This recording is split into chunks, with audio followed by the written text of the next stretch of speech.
So, let's go. Number 1. The Upano Valley Cities. Picture the eastern edge of the Andes, where the mountains of Ecuador tip down into the green ocean of the Amazon. For centuries, everyone assumed there was nothing down there but trees. Then, a laser looked through the leaves, and an entire lost world lit up on the screen. On January 11th, 2024, the journal Science published a study led by the French archaeologist Stephen Rostaing with his colleague Antoine Dorison. What they announced rewrote the story of the Amazon. Hidden beneath the canopy of the Upano River Valley in the province of Morona Santiago lay the remains of a vast network of cities, older than almost anything comparable in the region. The tool that found them was LiDAR, which stands for Light Detection and Ranging. An aircraft flies over the forest and fires hundreds of thousands of laser pulses a second toward the ground. A few of those pulses slip between the leaves, strike the soil, and bounce back. By measuring how long each pulse takes to return, a computer builds a bare model of the Earth with every tree digitally erased. A survey flown in 2015 covered roughly 300 square kilometers of the valley. When the vegetation was stripped away, the ground was not wild at all. It was engineered. The scans revealed more than 6,000 rectangular earthen platforms. They sat in tight clusters of 3 to 6, arranged around open plazas, the foundations of houses and public buildings. Two great centers, named Sangay and Quilamope, anchored the whole system. A typical platform measured around 20 meters by 10 and stood up to 3 meters high. But the feature that stunned the researchers was the roads.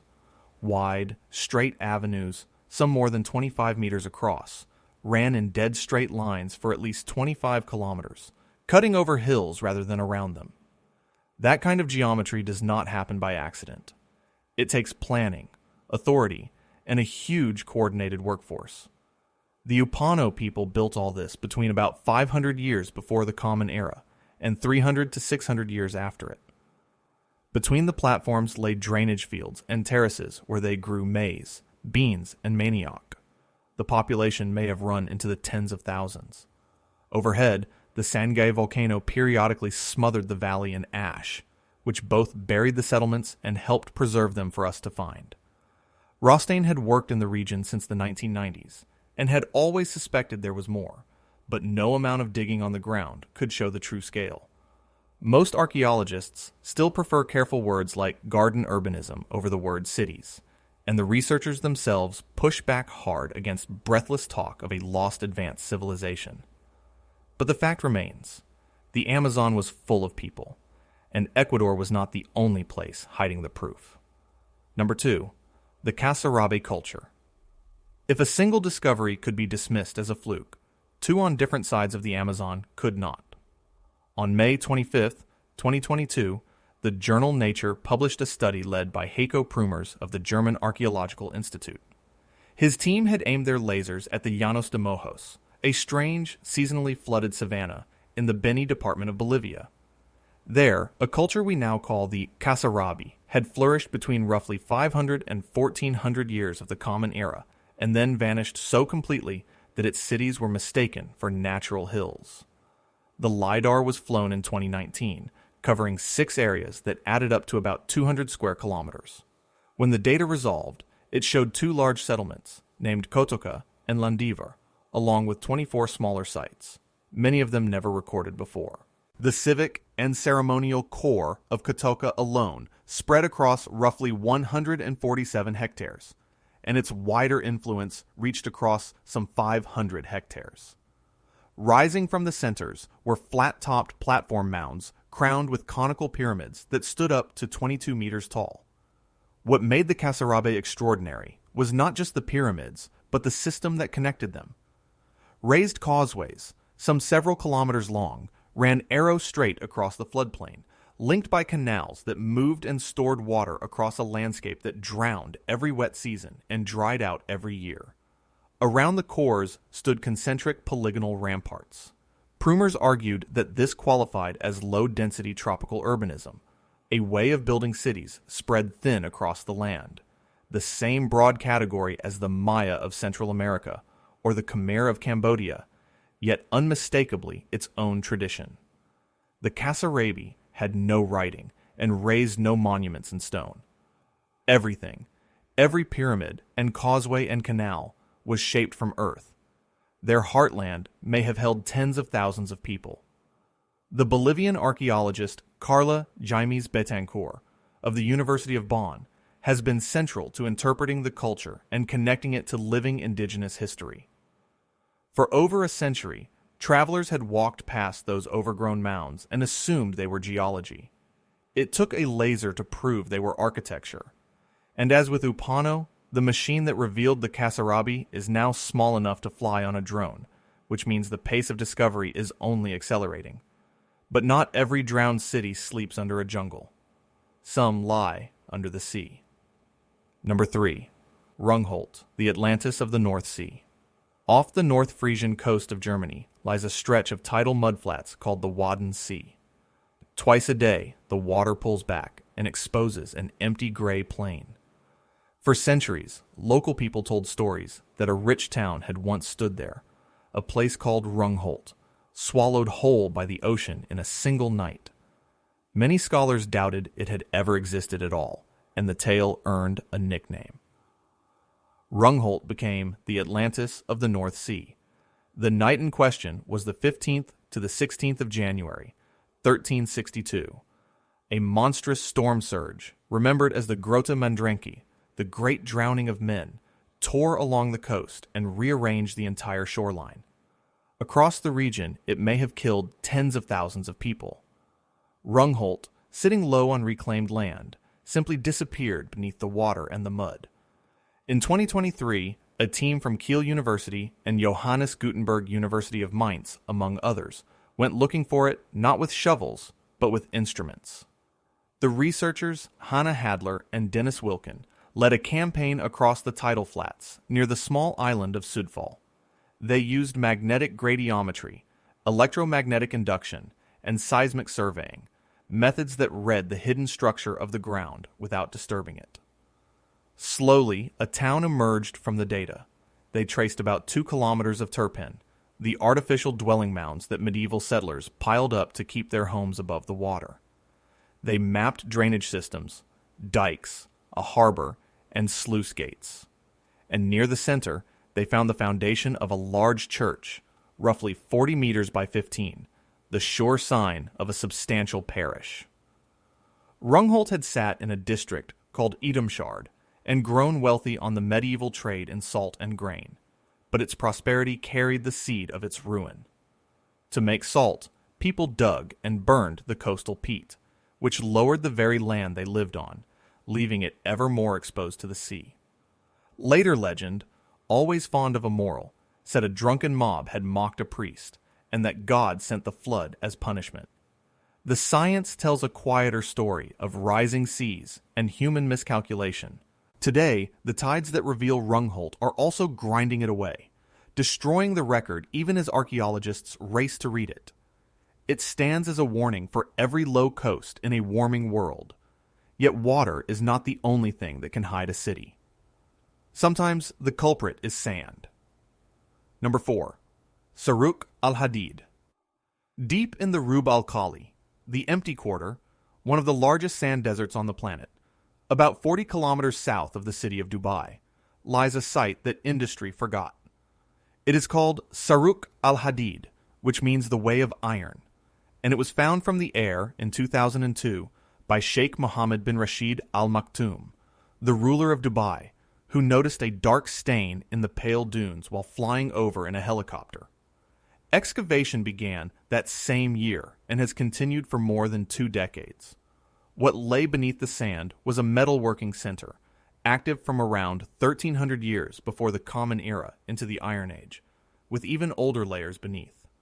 Archaeologists uncovered smelting furnaces, crucibles, and molds, along with tons of slag, the waste left when ore is cooked down to metal.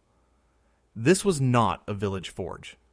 This was industry, running at a scale that produced enough debris to leave that telltale dark smear visible from the sky thousands of years later. Among the finds were exquisite objects. The most famous is a golden ornament shaped like a coiled serpent, an image so striking it became the emblem of the museum built to house these treasures. There were bronze arrowheads and daggers, rings, and imported goods that show the site was plugged into long-distance trade networks reaching across the Gulf and beyond. Snakes appear again and again in the artwork, hinting that alongside the furnaces there was ritual, that this place meant something sacred as well as practical. Saruq Al-Hadid ties into the broader Iron Age cultures of southeastern Arabia, the societies that built the Falaj irrigation channels of the interior. Camel bones at the site point to the early use of the animals that would carry Arabian trade for millennia. And yet, a mystery hangs over the whole place. Why build a metal industry here, in a waterless sea of dunes, far from any obvious source of ore or water? Some researchers think it was a seasonal camp, others a recurring ritual gathering point, and the debate is not settled. The Saruq Al-Hadid Archeology Museum opened in Dubai in 2016, and one of the golden rings from the site inspired the logo of Expo 2020. The empty quarter had buried an entire chapter of Arabian history, and it took a ruler's sharp eye to reopen it. But sand was not the strangest thing to hide a metropolis. In Mexico, the culprit was lava. Number 5. Angamuco. In the highlands of Michoacán, in western Mexico, near the shores of Lake Pátzcuaro, there is a field of hardened black lava that locals call the Mal País, the Badlands.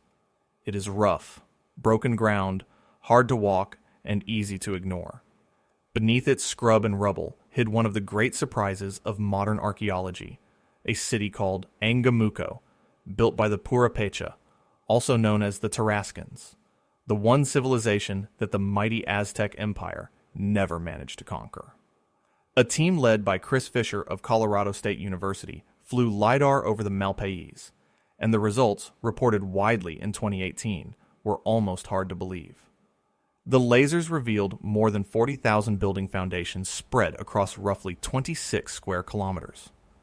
Fisher compared the density of construction to Manhattan. At its height, between about 1,000 and 1350 of the Common Era, the city may have held around 100,000 people. Angamuco did not follow the usual plan of a single grand center. Instead, its monumental architecture clustered in 8 separate zones, with pyramids, plazas, roads, and ball courts threaded through the twisted lava terrain. The Purépecha capital lay elsewhere, at Tzintzuntzan, which makes Angamuco a major secondary or earlier center in their world. These were remarkable people. They were master metallurgists, working copper, silver, and gold, and they used bronze, which was unusual in Mesoamerica, and helped give them the weaponry to hold off the Aztecs. Their temples took a distinctive stepped form called a yacata, a shape that mixed rectangular and rounded stages, unlike anything in central Mexico. The Purépecha would go on to build an empire that stood as the great western counterweight to the Aztecs right up to the arrival of the Spanish. The reason such a huge site stayed hidden is almost absurdly simple. Low stone foundations, sitting on a jumble of black lava rock, half covered in vegetation, are nearly invisible from the ground. Surface surveys had wildly undercounted what was there. Only when the laser stripped away the plants and mapped the bare stone did the true scale appear.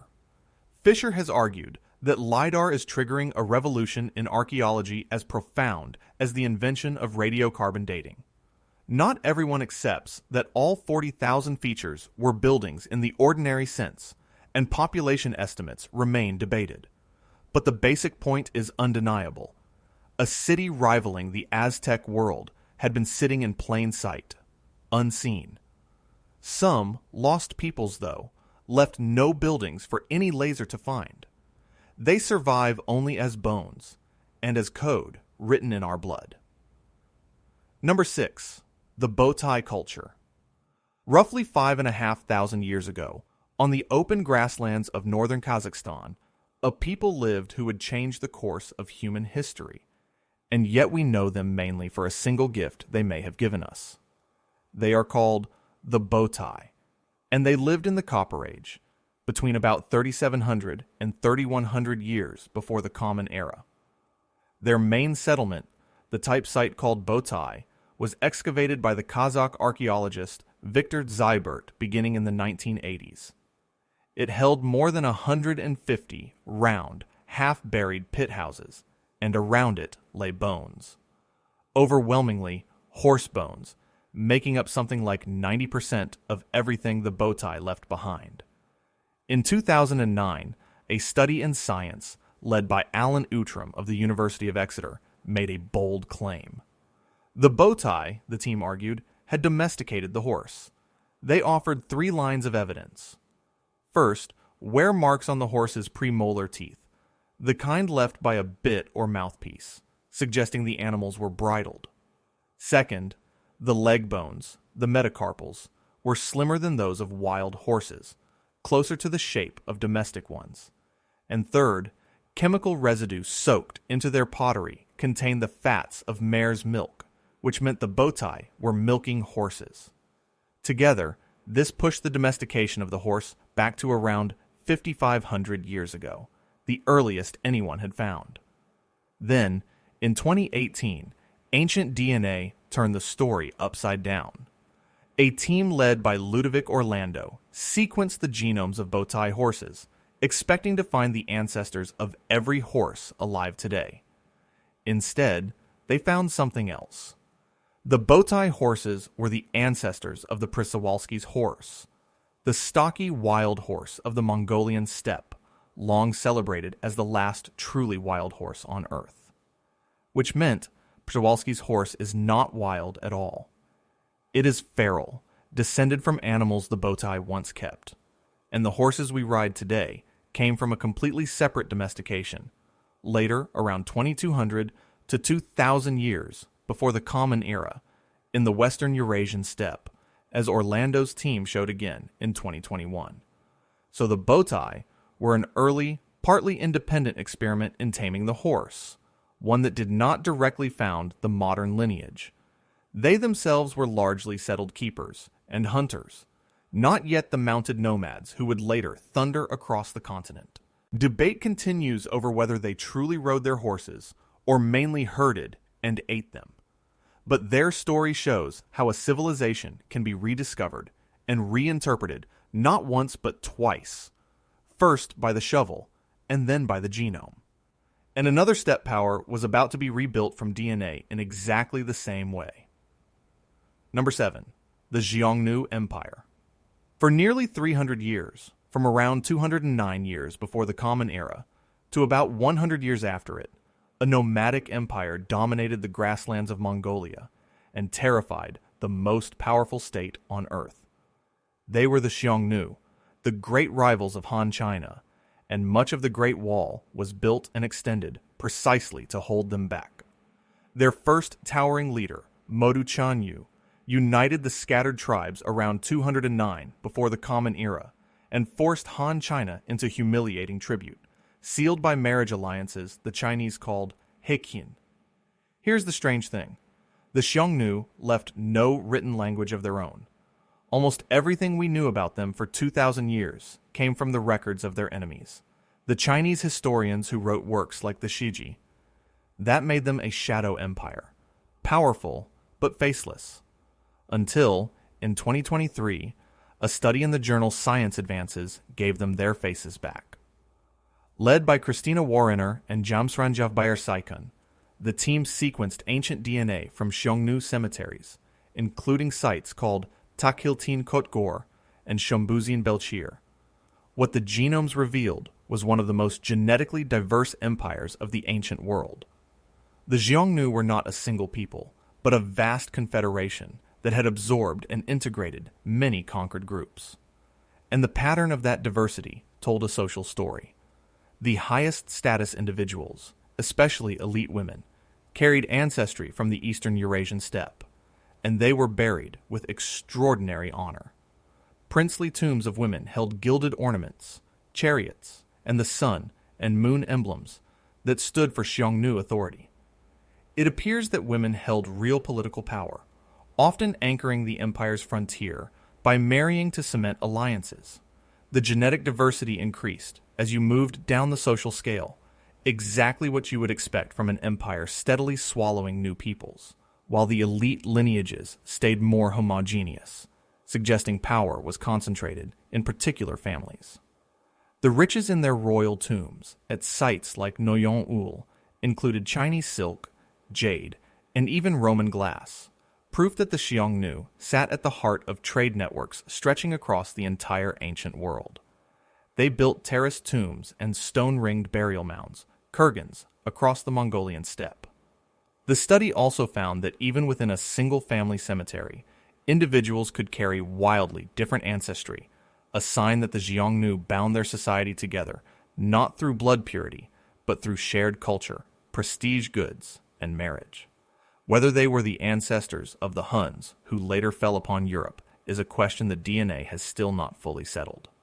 But an empire once known only through the words of its enemies is now speaking, at last, in its own genetic voice. Sometimes, though, the rediscovered land is one that people had filed away as pure myth. Number 8. Dilmun.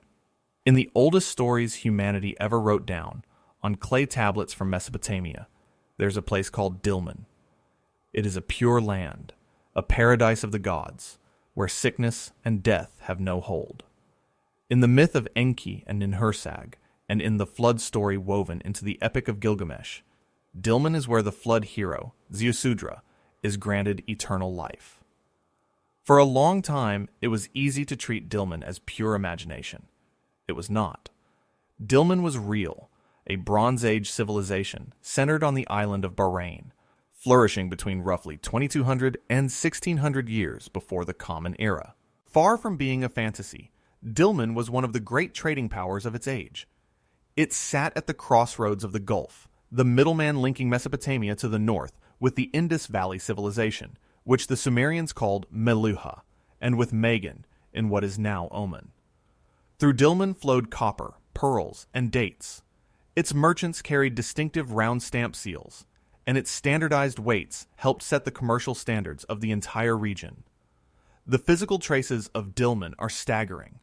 Bahrain holds one of the largest ancient cemeteries on Earth, historically well over 100,000 burial mounds rolling across the island.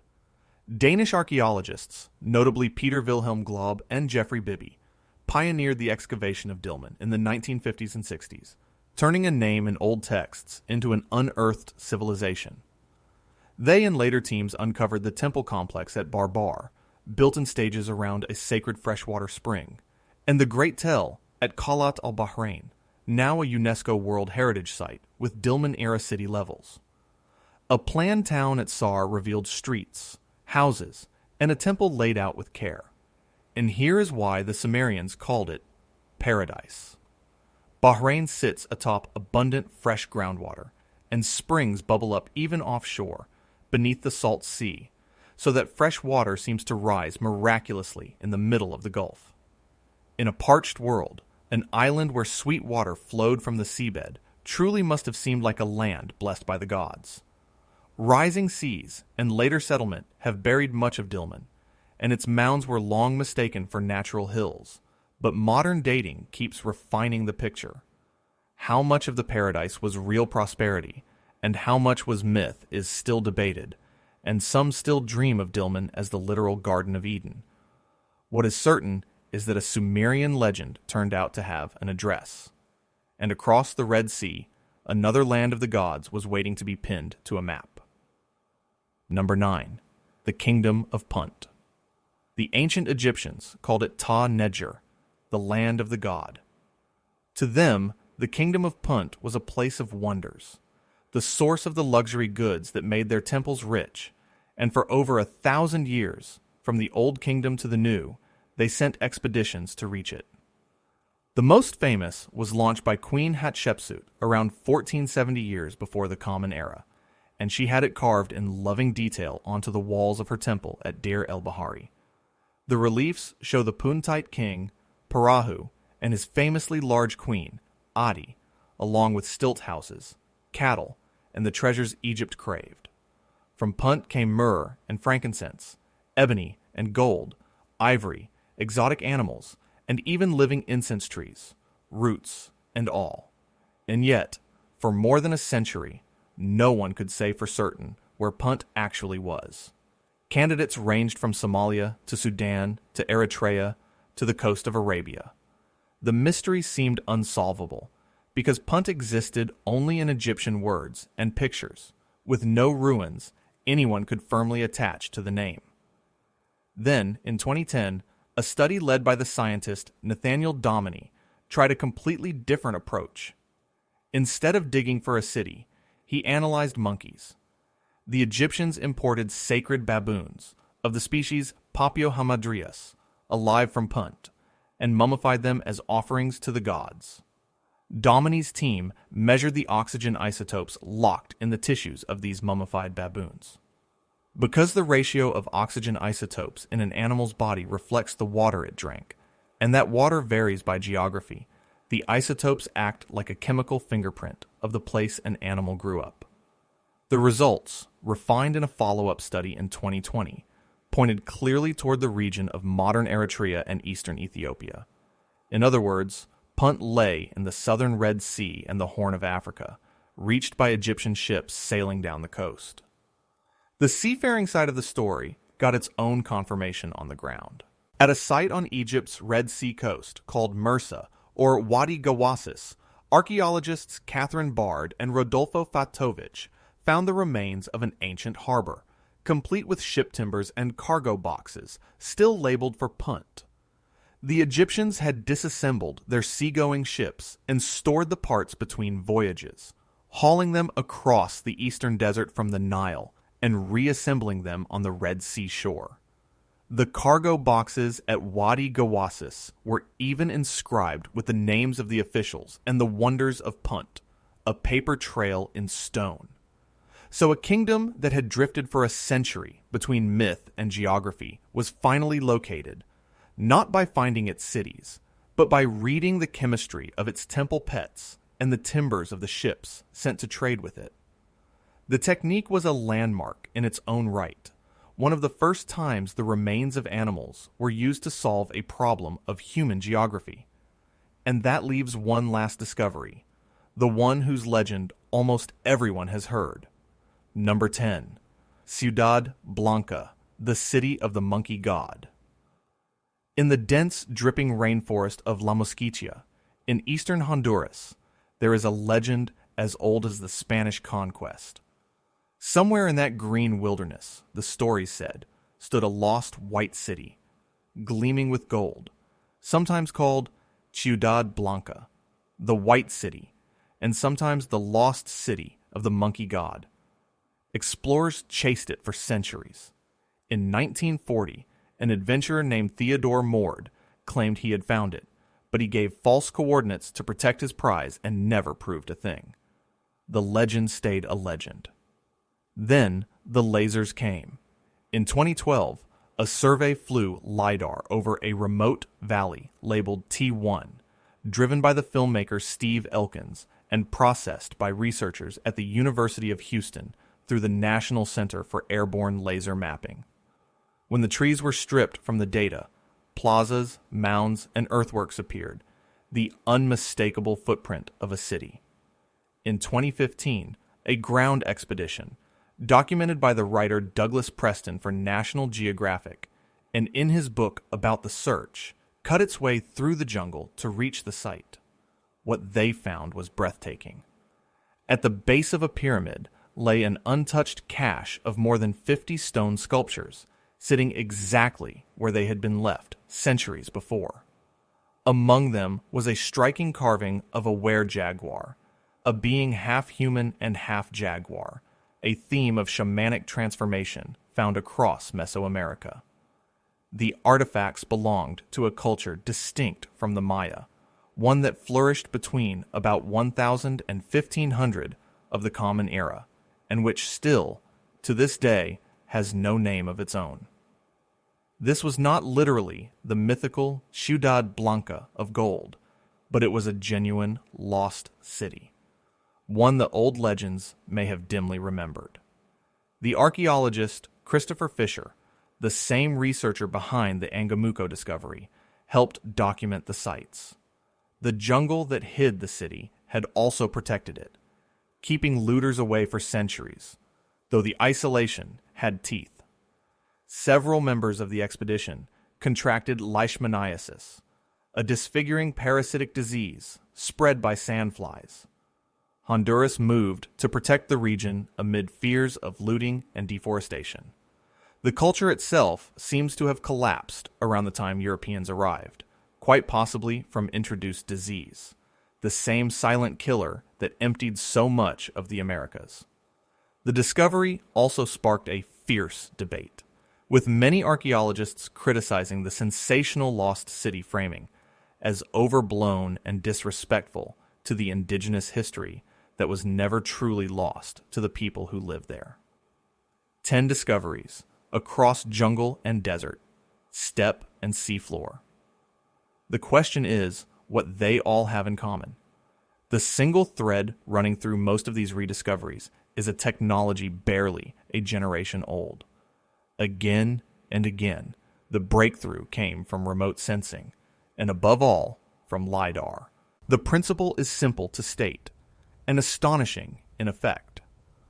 Fire enough laser pulses at a forest, and a precious few will thread the gaps in the leaves, hit the ground, and return, letting a computer reconstruct the bare earth as if every tree had been lifted away. Upano in Ecuador, the Casarabe cities of Bolivia, Angamuco in Mexico, and the city of the monkey god in Honduras were all revealed this way, their outlines drawn by light. The other discoveries used close cousins of the same idea. Rungholt was mapped not by laser, but by magnetic and seismic instruments, reading the buried town beneath the mudflats. Saruq Al-Hadid began with a sharp eye and aerial observation over the dunes. What unites them is the shift from digging blindly to seeing first and digging second. Institutions like the National Center for Airborne Laser Mapping at the University of Houston turned this into a science, and Chris Fisher has compared its impact to the arrival of radiocarbon dating, a tool that reset the entire field. What once took a team years of hacking transects through undergrowth to map incompletely, a single aircraft can now record in a few hours, and drones have pushed the cost down far enough that even small research groups can afford to look. It is why the last 15 years have produced more lost city headlines than the century before them. But the machine has limits worth respecting. LiDAR shows shapes in the ground. It cannot tell you who built them, or when, or why. That still takes excavation, careful dating, and human interpretation. And there is always the risk of reading too much into a pattern. There is an ethical edge, too. Publishing the exact coordinates of an untouched site can invite looters, and many of these places sit on indigenous land, raising urgent questions about consultation and consent. The tool is powerful precisely because it lets us find the past faster than ever before, which means the responsibility to protect it has never been greater. And the discoveries it has already delivered shattered one belief more thoroughly than any other. For most of the 20th century, the reigning wisdom held that the Amazon was a green desert, a place of thin, poor soils that could never support more than a scattering of small, wandering bands. The archaeologist Betty Meggers gave this idea its most influential form, calling the rainforest a counterfeit paradise, lush to the eye but too impoverished underneath to sustain a civilization. That view has now collapsed. The Upano and Casarabe cities are the final proof that the Amazon was home to large, organized city-building societies. The clues had been accumulating for years. Across the basin, researchers found terra preta, dark earth, patches of soil so rich they could only have been engineered by human hands over generations. In the Xiongnu region, work by scholars such as Michael Heckenberger revealed networks of connected garden towns. In the Brazilian state of Acre, deforestation exposed vast geometric earthworks, geoglyphs, carved into land once assumed to be untouched. Researchers also realized that the forest itself is partly an artifact, unusually thick with useful domesticated species like Brazil nut and palm, the living orchards of people long gone. Piece by piece, the estimates of how many people lived in the pre-contact Amazon climbed higher and higher, from a few scattered thousands to many millions across the whole basin. What happened to them all is its own tragedy. When Europeans arrived after 1492, the diseases they carried swept through these populations and killed them on a scale hard to comprehend, often faster than any European saw the cities that were emptying. The forest then grew back over the abandoned fields and towns, and later visitors mistook that regrowth for ancient, pristine wilderness. It was nothing of the kind. It was a landscape shaped by people, and then reclaimed by trees after those people were gone. The Amazon we call wild is, in truth, a garden grown over a graveyard, and that raises a deeper question that hangs over every site in this story. How does an entire civilization vanish so completely in the first place?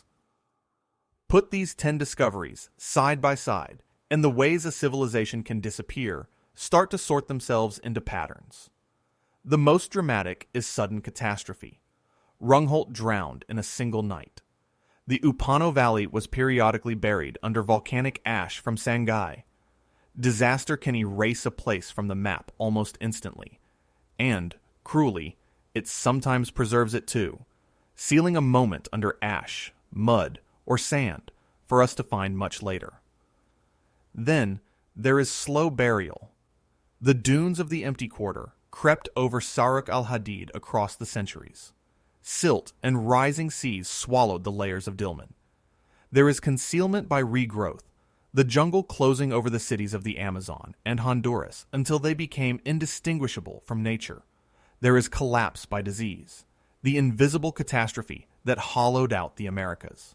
And there is conquest and absorption, the fate of the Xiongnu, whose confederation fragmented under pressure and time, and genetic replacement, the quiet fading of the Botai lineage from the peoples who came after. Woven through all of it is the loss of memory itself. Peoples who never wrote, or whose writing we cannot read, slip out of history and survive only in the stories of others, or in no stories at all. That is how a real trading power like Dilmun becomes a Sumerian paradise, and a real African kingdom like Punt becomes a shimmering land of the god.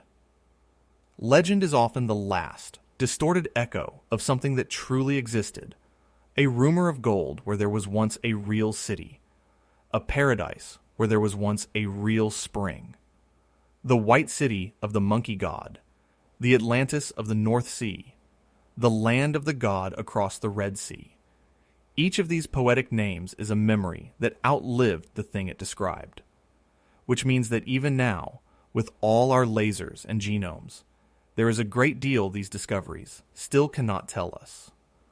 For all the power of modern science, every one of these rediscovered worlds still guards its secrets. We do not know for certain whether the Botai actually rode their horses, or mainly herded and milked them. We cannot yet say whether the Xiongnu were truly the ancestors of the Huns who terrorized Europe.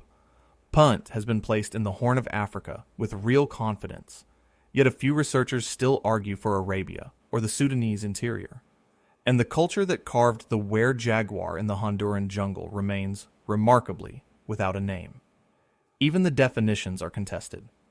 Scholars still argue over whether the Amazonian settlements should really be called cities, or something looser, like dispersed low-density urbanism. They debate whether Saruq Al-Hadid was a permanent town or a seasonal ritual gathering place.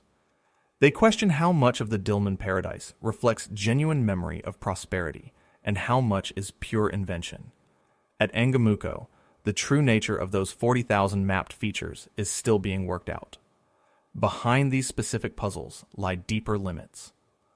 Our picture leans heavily on the graves of elites and on whatever architecture was solid enough to survive, which quietly biases what we think we know. Dating carries uncertainty.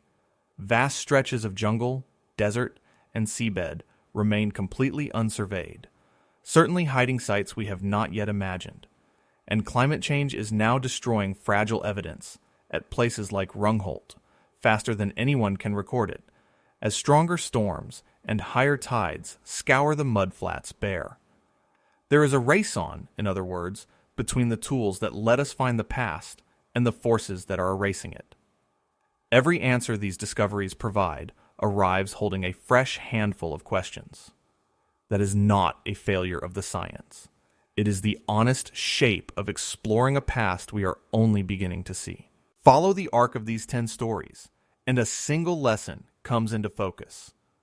We traveled from cities hidden under the Amazon canopy to a town drowned beneath the North Sea, from an iron industry buried in the dunes of Arabia to a metropolis lost on a Mexican lava field, from a horse-taming people on the Kazakh steppe to a faceless empire brought back by DNA, from a Sumerian paradise with a real address to an African land of the god located through the bones of sacred baboons. And in every case, the ground that everyone had written off as empty turned out to be full.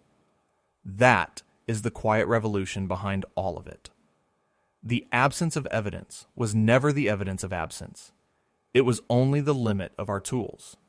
Give us a laser that sees through leaves, an instrument that reads a town in the mud, a machine that spells out ancestry from a fragment of ancient bone, and places that had been blank on the map fill instantly with roads and pyramids, harbors and homes, whole peoples who lived and built and vanished. The explorer hacking through the jungle has been joined by the data scientist bent over a screen, and together they keep redrawing the boundaries of the human story. These were not empty wildernesses. They were somebody's home, and in many cases, the descendants of those people are still here, which is why the finding carries a duty as much as a thrill, a duty to protect what is uncovered and to respect whose history it truly is. The next decade of lasers and genomes will surely reveal more, because so much of the past is still buried, still waiting under sand and water and forest for the right beam of light to sweep across it. The map of lost civilizations is not finished. It never was. And the past, it turns out, has a great deal left to say to anyone willing to point the right instrument at the dark and listen.